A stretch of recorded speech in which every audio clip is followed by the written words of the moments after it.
नमस्कार, आप देख रहे हैं न्यूज़ पीआर और मैं हूं आपके साथ रुचिका राज। कोरोना संक्रमण को लेकर के एक बार फिर से एक बड़ी खबर सामने आ रही है। आपको बताएं कि कोरोना संक्रमण की जो तीसरी लहर है वो अब भारत पे आने वाली है। इसे लेकर के वैज्ञानिकों की तरफ से चेतावनी दे दी जा चुकी है। जब दूसरी लहर आई थी उस वक्त भी वैज्ञानिकों की तरफ से ये कहा जा रहा था कि भारत में तीसरी लहर भी आएगी और तीसरी लहर को लेकर के अब चर्चाएं तेज हो गई है कि सितंबर के आखिरी या अक्टूबर के शुरुआती दौर में ही कोरोना की तीसरी लहर आ जाएगी। इसे लेकर के national institute of communicable disease और KwaZulu network research innovation and sequence platform के वैज्ञानिकों ने कहा है कि कोरोना के नए variant C1.2 SARS CoV 2 variant का पता मई महीने में चला था। तब से लेकर के बीते 13 अगस्त को अब कई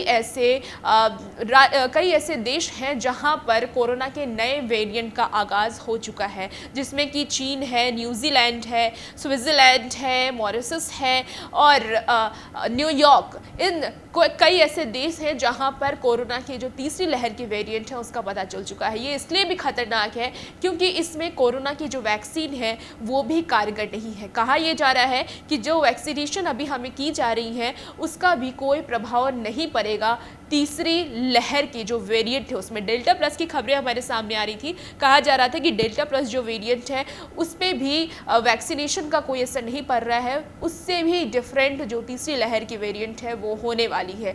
ऐसा वैज्ञानिकों की तरफ से चेतावनी दी जा रही है। वैज्ञानिकों की तरफ से और क्या कुछ कहा जा रहा है पहले हम आपको बताते हैं।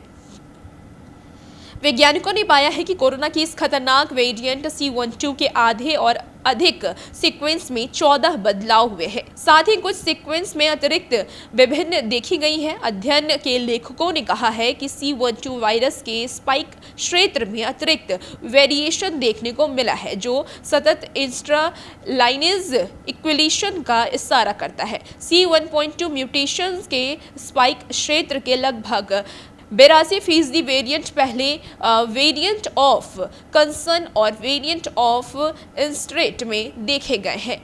अब यह पाया गया है कि SARS-CoV-2 वायरस इंसान की कोशिकाओं को संक्रमित करने और उनमें दाखिल होने के लिए स्पाइक प्रोटीन का इस्तेमाल करते हैं।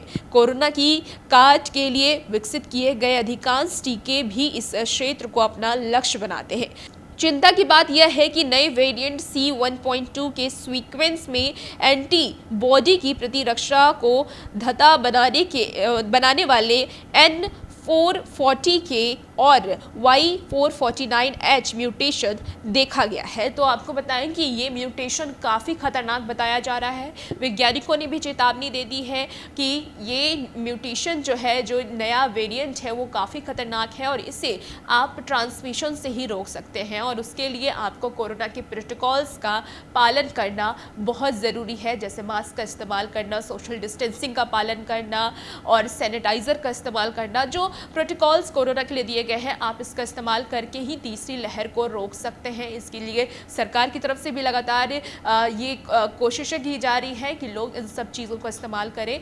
तो आपको बताएं कि तीसरी लहर बेहद ही खतरनाक होने वाली है। इसमें वैक्सीनेशन का भी काम, जो वैक्सीनेशन हो रही है उसका भी असर कम होगा और इसकी चेतावनी वैज्ञानिकों की तरफ से दे दी गई है। यूएनओ ने भी इस बात की जानकारी दी है कि इसे हम ट्रांसमिशन के तहत ही रोक सकते हैं कि अगर ज़्यादा व्यक्ति संक्रमित होंगे तो ज़्यादा तेज़ी से ये वेरिएंट बढ़ेगा। और ये भी देखा गया है कि दूसरी लहर में भी हमने देखा है कि किस तरीके से ज़्यादा लोग अगर संक्रमित होते हैं तो वेरिएंट चेंज होता जाता है। वैसे ही तीसरी लहर में भी यही चीज़ें सामने आ रही है कि अगर ज़्यादा लोग संक्रमित होंगे तो अब जो भी कोरोना वायरस है वो अपने वेरिएंट को बदलेगा। तो इसको रोकने के लिए हमें कम से कम लोगों को संक्रमित हो इस पर ध्यान देना है। और बच्चों पर सबसे ज़्यादा खतरा है क्योंकि इस बार भी ये चीज़ वैज्ञानिकों की तरफ से कह दी गया है कि बच्चे को इस बार बचा के रखना है क्योंकि बच्चों पर सबसे ज़्यादा खतरा है। उन्हें वैक्सीनेशन तक नहीं लगी है तो उन्हें बचाना सबसे पहले